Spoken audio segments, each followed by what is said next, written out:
The other day, I was listening to a couple of my colleagues talking about their projects at work.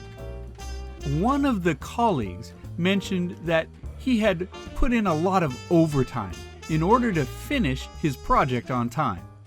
The other colleague laughed and said, "If you spend more time working and less time chatting in the kitchen, maybe you could finish that project sooner."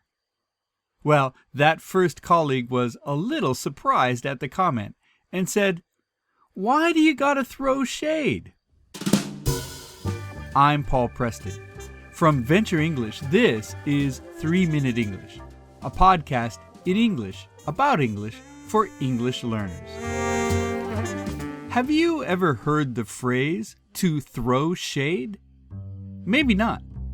It's a pretty new phrase in English, but it's very popular right now.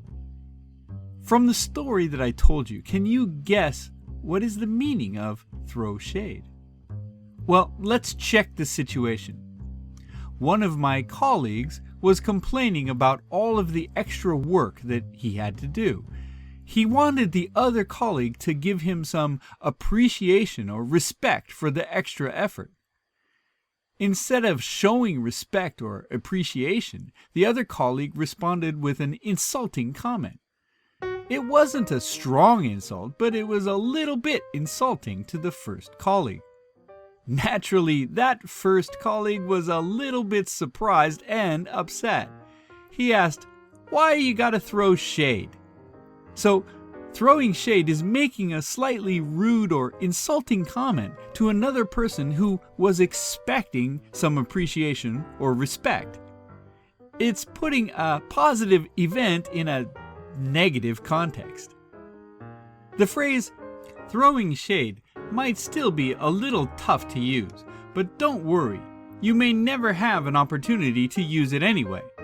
But when you hear it, you'll know what it means.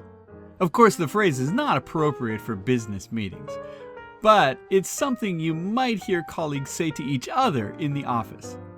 Just recognizing the phrase is going to help you speak English better. I'm Paul Preston, and this has been Venture English's 3-Minute English. If you have a question you'd like me to answer on the podcast, go to our website at ventureenglish.com. That's VENTUR English.com, and leave a comment on the podcast page. You can also sign up there to become a member and take advantage of our free study materials, or you can even take an online course with us. You can also sign up for one-on-one sessions with me or with our other trainer, Gareth. You can also go to our Venture English YouTube channel and watch programs that focus on study tips, motivation, and practice. Leave me a comment there too. I hope to hear from you soon. Thanks for joining me on 3-Minute English.